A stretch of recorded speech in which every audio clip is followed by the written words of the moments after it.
오늘 함께 다뤄볼 기사는 셰일가스에 대한 이야기입니다. 한때 셰일가스는 원유 가격 하락으로 인하여 더 이상 채산성이 맞지 않다고 해서 많은 셰일가스 업체들이 부도를 맞았다고 합니다. 그런데 최근 다시 셰일가스가 핫 이슈의 주인공이 되었습니다. 이를 둘러싼 기사들도 참 재밌는 것 같아요. 서로 다른 이야기들을 하고 있거든요. 어떤 기사는 글로벌 원유 시장의 주도권을 미국이 가져갔는데 그것이 셰일가스가 원인이다 라고 얘기하는 데도 있고요. 어떤 기사는 셰일가스는 끝났다 라고 이야기하는 기사도 있어요. 하지만 최근 미국이 원유 시장 그리고 가스 시장의 주요 수출국으로 부상하고 있는 이면에는 분명 셰일가스가 있는 것은 맞는 것 같습니다. 미국이 생산해내고 있는 정도는 사우디를 넘어선다고 해요. 이게 어떤 의미를 가지는 걸까요? 셰일가스와 셰일오일을 채취하는 비용이 급속도로 떨어지고 있다고 합니다. 새로운 기술 개발에 의한 거라고 하죠. 미국은 참 희한한 나라예요.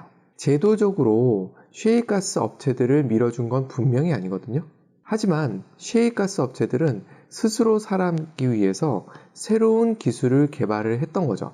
기존의 셰일가스의 장점이라고 한다면 채굴을 위해서 준비하는 데 드는 비용과 시간이 일반적인 원유를 채굴하거나 하는 비용에 비해서 굉장히 적었다고 해요. 문제는 셰일가스는 시추공을 만들고 채취를 한다 해도 그 모래에 젖어 있는 가스와 오일을 뽑아낸다 해도 최대 10% 이상을 넘기기가 어렵다고 했습니다. 그런데 최근에 기술 발전으로 인해서 그 10% 벽을 넘어서기 시작한 거죠.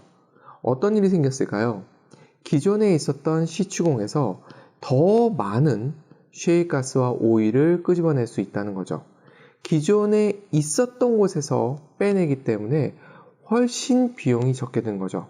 리스크도 적고요. 그러면서 생산량이 증대되는 거죠. 결국 오일과 그리고 가스 가격을 낮추는 효과를 가져오게 됩니다. 얼마 전까지만 해도 사우디의 빈 살만이 미국의 고위 관료들이 전화를 하거나 방문할 때 상당히 냉랭했어요. 지금은 어떨까요? 미국이 사우디를 제치고 세계 1위의 원유 수출국이 되고 가스 수출국이 되어가고 있는 이 상황에서 사우디의 빈살만도 태도를 바꾸지 않을 수 없는 상황이 되어가는 것 같습니다. 오펙과 미국의 관계도 많은 변화를 가져가는 것 같아요. 미국이 한동안 중동에 관심을 덜 가졌죠. 이유는 셰일가스였어요. 그런데 원유 가격이 떨어지면서 셰일가스, 셰일오일 채취가 줄어들면서 다시 미국은 중동에 신경을 쓸 수밖에 없었고, 또한 러우 전쟁 때문에 원유 가격 상승 문제가 발생하면서 미국은 사우디와의 관계를 예전으로 회복시키려고 했는데 빈살만이 약간 냉랭했어요. 그런데 셰일 혁명이 다시 한번 일어난 거죠. 그러면서 사우디가 긴장해야 되는 사태가 발생하게 된 것 같습니다. 이후 미국과 사우디의 관계도 주목해야 될 만한 가치가 있는 부분인 것 같습니다.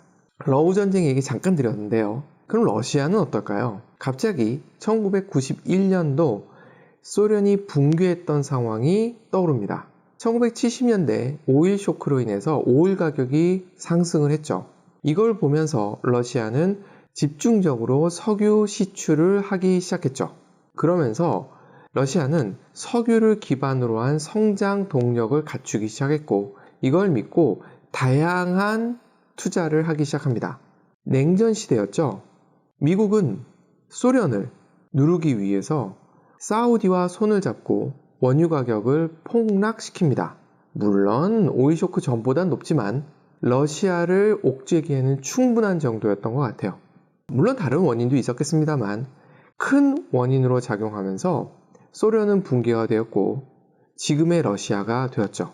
그런데 셰일가스 혁명이 러시아를 옥죄는 것 같아요. 미국이 러우 전쟁에서 러시아의 목줄을 죄기 위해서 다양한 규제를 내놓았습니다만 러시아는 그것을 비웃고 원유 수출을 계속 늘려나갔던 거죠. 그러면서 재정적으로 문제가 없었다고 해요. 그러나 원유 가격이 계속 떨어진다면 어떻게 될까요? 제2의 소련 붕괴가 러시아에서도 일어날 수 있을까요? 또 하나 관심을 가져봐야 될 나라가 중국인 것 같습니다. 미국은 중국을 견제하기 위해서 최선을 다하고 있습니다. 그런데 중국은 어느 순간 전기차에서 세계적인 우위를 점유하기 시작했습니다. 어찌 보면 레거시한 자동차 산업이 없었던 것이 장점으로 작용했는지도 몰라요. 지켜야 될 게 없으니까요. 그러면서 세계적인 자동차 메이커가 되어가고 있습니다. 중국 내수 시장은 당연하고요. 해외로의 수출도 상당히 많은 포션이 중국에서 만들어지고 있다고 해요. 미국 입장에서 봤을 때는 별로 좋지 않은 모습인 거죠. 이걸 통제할 수 있을까요? 현재 한국에서도 하이브리드 자동차들이 많이 팔리고 있다고 해요. 이유가 뭘까요? 원유 가격의 하락 아닐까요? 최근 시중의 기름값이 많이 떨어졌어요. 이렇게 되면 전기차에 대한 매력이 줄어드는 거죠. 불편도 있고요. 화재에 대한 공포도 있고요. 등등등의 이유로 전기차를 선택할까? 또는 그냥 기존의 내연기관차를 선택할까? 그 기로에 섰던 사람들이 하이브리드 차량을 선택한다고 해요. 그렇다면 미국에서 셰일가스 혁명을 통해서 원유 가격을 계속 떨어뜨리면 중국 전기차의 경쟁은 다른 전기차가 아니라 내연기관 자동차가 되는 거죠. 물론 장기적으로 보면 전기차로 넘어갈 것은 분명해요. 하지만 미국 입장에서 봤을 때는 시간을 벌 수 있는 기회를 가지는 거죠. 미국 전기차 업체는 테슬라 이외에는 아직 중국 자동차 업체에 비해 부족한 게 현실이라고 할 수 있어요. 물론 이 이면에는 반도체와 소프트웨어 영역이 굉장히 중요해요. 그렇기 때문에 기존에 반도체에 대한 대중국 수출을 억제하고 있었죠. 장비도 수출하지 마라. 완성된 반도체 수출하지 마라. 최고 사양은 더더욱 수출하지 마라. 이런 억압을 계속 해왔던 거죠. 중국의 장점이 있었죠. 공산당이라는 체제 하에서 전기차의 자율주행을 실험하기 좋았던 거죠. 그래서 데이터를 긁어모을 수 있었고 또 소프트웨어 개발에 박차를 가할 수 있었습니다. 소프트웨어 개발에 박차를 가하는 것을 미국에서 제재하지는 못할지 몰라도 반도체는 제재할 수 있다고 생각했을지도 몰라요. 어느 정도 먹혀든 것 같고요. 러우 전쟁에서 러시아가 반도체가 부족해서 무기 체제를 제대로 돌리지 못하는 데서도 그 결과를 볼 수 있는 거죠. 여기에 셰일 혁명은 한 수를 더 하는 거죠. 더 강력하게 중국을 옥죄할 수 있는 무기를 가지게 된 겁니다. 그럼 미국 내부적으로는 어떨까요? 기름값 상승이 물가 상승의 요인이 되었다고들 합니다. 그런데 기름값이 떨어지기 시작한다면 최근 미국 주유소의 기름값을 보면 착합니다. 제가 미국 여행을 자주 다녀보면서 느껴봤던 그 정도 착한 가격이 보이기 시작했어요. 미국 내 물가 상승 압력을 줄이는 효과가 나타나는 거죠. 그러면 미국 시민들의 불만이었던 물가 상승에 대한 부분이 해소가 되는 겁니다. 누구한테 유리할까요? 민주당 아닐까요? 트럼프의 정책을 살펴보면 기존의 석유 업체들, 내연기관 업체들을 지지하겠다는 내용들이 많아요. 바이든은 신재생 에너지에 집중하고자 했고요. 상황은 이상하게 흘러가고 있습니다. 트럼프가 들어오지 않았는데 바이든이 여전히 있는데 셰일가스 업체들의 기술 혁명이 물가 상승 압력을 잡아버린 거죠.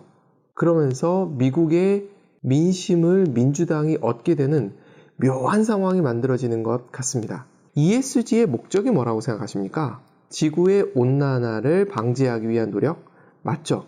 이거에 대한 논란은 굉장히 많습니다만 일단 맞다 치고 그럼 ESG의 다른 면은 무엇일까? 이미 많은 기사들이 다루고 있어요. ESG의 또 다른 목적은 무역 장벽입니다. 관세입니다. 착한 나라 컴플렉스. 전 세계에 퍼져 있고요. 유럽, 미국은 특히 여기에 자승자박되어 있는 상태예요. 그런 상태에서 사다리 걷어차기라는 오명을 벗어날 수 있는 관세 장벽이 무엇일까를 고민했을 거예요. 때마침 불어닥친 기상 변화는 좋은 핑곗거리를 만들어냈습니다. ESG죠. 이걸 통해서 관세 장벽을 높일 수 있게 된 거예요. 그렇다면 미국과 유럽이 셰일가스 가격이 떨어진 것을 기회로 해서 과거의 석유 경제로 돌아갈까요? 전 그럴 거라고 보지 않습니다. ESG를 더 강화시키겠죠. 셰일가스 혁명은 미국의 수출까지 늘려놓았습니다. 수입도 당연히 줄어들겠죠. 원유를 적게 사도 되고 원유를 수출해도 되니까요. 그러면 미국에서는 어떤 일이 생길까요? 총알이 충분해집니다. 어디에 투자할 총알이 충분해질까요? ESG죠. ESG로 장벽을 쌓고 ESG로 기술 투자를 집중하는 거죠. 경제를 살리는 굉장히 중요한 방법은 투자입니다. 새로운 투자처가 생긴다면 경제가 활력을 얻을 수 있죠. 이건 제가 이미 다른 컨텐츠에서 말씀을 드렸었으니까 궁금하신 분들은 그 내용을 한번 살펴보시기 바라고요. 아이러니가 일어난 거죠. 트럼프가 하고자 했던 것이 본의 아니게 대선 전에 민주당 정권 하에서 이루어지고 있습니다. 트럼프는 이게 뭐지? 라고 생각하고 있을지도 모르겠어요. 현재 민주당한테 굉장히 유리하게 돌아가고 있고 민주당은 IRA를 기반으로 해서 지속적으로 신재생에너지를 밀 거예요. 새로운 투자처로 집중을 할 겁니다. 시작은 셰일 혁명이었습니다. 셰일가스 업체가 스스로의 자구책을 위해서 기술 개발에 나섰고 그 결과 사우디도 러시아도 결정적으로 중국도 한 방 맞을 수 있는 상황이 되었다는 거죠. 그리고 미국 내부적으로도 ESG에 집중할 수 있는 상황이 된 겁니다. 그럼 한국은 어떨까요? 한국은 어디에 집중을 해야 될까요? 당장을 보면 내연기관 자동차가 잘 팔린다고 생각할 수도 있겠죠. 하지만 길게 보고 무역 장벽을 넘어설 수 있는, 왜? 한국은 무역을 기반으로 성장한 국가니까요. 또 계속적으로 필요한 포인트니까요.